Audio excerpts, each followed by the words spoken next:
Hey guys, how you doing? This is Sean. Um, I guess I'm starting a new YouTube channel. Basically, what I'm going to do is teach you guys a few things that I do in my life. Not that that's interesting, but some of you might find it interesting. What I did was 3 years ago. I built a tiny house, and I never finished it because I figured, well, I don't know where it's going to go. I don't know the location I'm going to be. If I'm going to be in the woods or if I was just going to take it to trailer parks and use it with my wife like that. And it turned out that I never completely finished it because I was like, okay, what am I going to do? What do we want inside of it? What do we need? Where are we going to be? Are we going to be in the country? Are we going to be in the woods? Are we going to be in a trailer park? So I really didn't build inside of it until now is when I'm going to start doing it. And the reason is that I live in rural Nova Scotia on the eastern shore, and we live down in a beautiful little community down on the ocean. But we also run a business up closer to a place called Antigonish. And I was debating whether or not I was going to put the tiny house up there, so in the summertime we didn't have a lot of a lot of driving time back home after work or driving to work, stuff like that. So we ended up finding a small piece of land. I guess it's almost 2 acres of land in a place called Country Harbor, Nova Scotia. Now, what's really cool about that piece of land in Country Harbor, Nova Scotia, which is absolutely one of the most beautiful places you've ever been. There's a little restaurant there and a little store. It's called Smoky Hollow. Top drawer, man. Great fish and chips. Anyways, so with that being said, I, I'm going to explain how I got the land, and this is going to be the interesting part to you. Piece of land came up for sale for $17,000, 17 or $18,000 at the time, but the situation is that it was classified under a thing called public trust. Now, I have a real estate agent in Antigonish that's specifically looking for public trusts for me. Now, I'll explain what public trusts are. Public trust is when someone is an older person that passes away quite suddenly or is put into a home without a will, stuff like that, and that don't have any heirs. And the heirs that they are connected to are twice removed. I don't necessarily know the exact things, so you guys can leave a message down below and explain it to me. But I just understand the concept and I understand how it worked. So, what happens with a thing called public trust is that if someone's asking, like, okay, if someone in your distant family passes away and they don't list anybody on their will, the property goes to the government. And when it goes to the government searches for heirs and they put the property up for sale. And then it goes through a bunch of stages and the people get paid out whatever is listed on the public trust for what they got for the property, is the way I understood it. Now, a lady by the name of Kim Silver explained it a lot better to me. She's with Remax in Antigonish. If you need any information, give that lady a holler. She knows everything. She's one of the best real estate agents around here. She's pretty cool. Anyways, so what she did, she approached me with this property in Country Harbor and told me that it was up for public trust and nobody wanted it because the property was derelict. The gentleman, who was a really, really respected man in the community, had 8 years prior been put into a home because of ailments and stuff like that. And he had family, but it wasn't source direct family. So there was no will made before he went into the home. So after he went into the home, the government takes control of your assets and stuff like that. Anyways, 8 years down the road, he passed away. And when he passed away, his property went into a thing called public trust. Now, I used to go to auctions and stuff like that for taxes. People would lose their homes for taxes and stuff like that. Not homes necessarily, property, derelict homes and stuff like that. And they'd put it in the paper. It'd be $3,500. to go, and then you go to this auction, and then that $3,500 would turn into $30,000 to $40,000 for the piece of property that you were interested in for $3,500 because you have so many people bidding against it. With public trust, there's no budding or bidding against each other. What it is that if a property is up for sale for public trust and it's over 6 months to a year that it's been listed and there's been no interest, because the government has to list the property for what the property value is.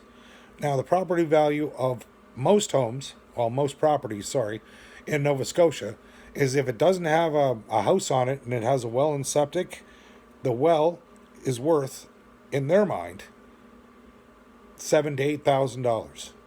Now, if it has a septic, that's worth $7,000 to $8,000. So generally speaking, if the house is derelict and the house is falling down and the property is a mess because it's been neglected, because the individual who previously owned it ended up in an old age home or something like that, what they do, they look at that aspect and they financially base the value of the property on that.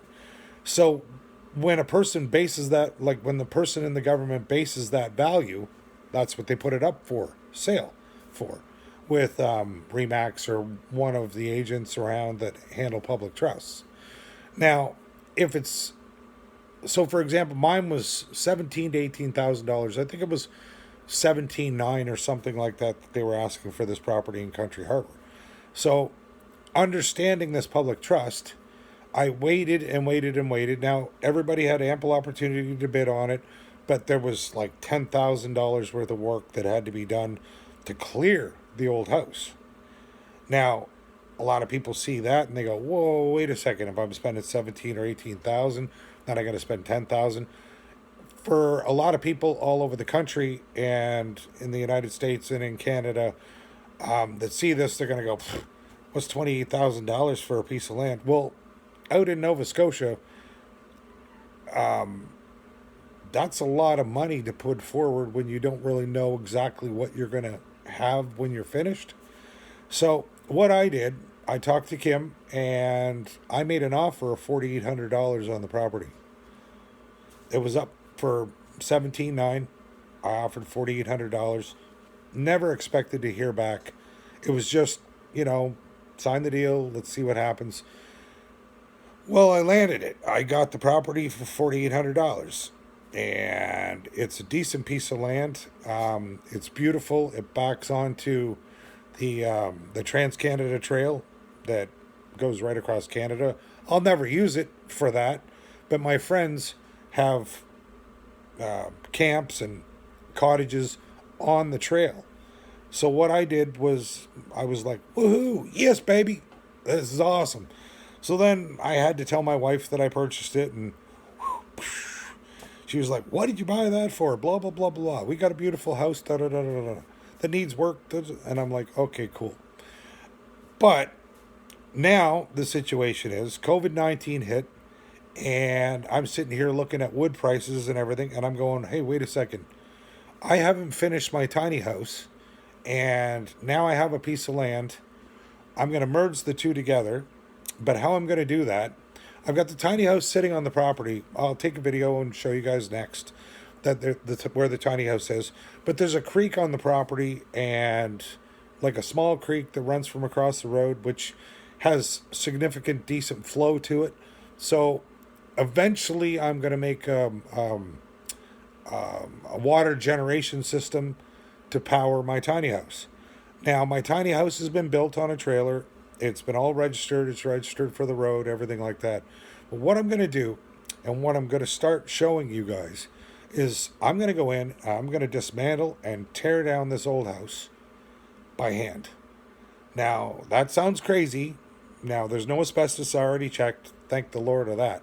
Or else I'd have to get it crushed up, hauled away, and disposed of properly. But the situation afoot is that basically the house has no asbestos and it's a clean teardown.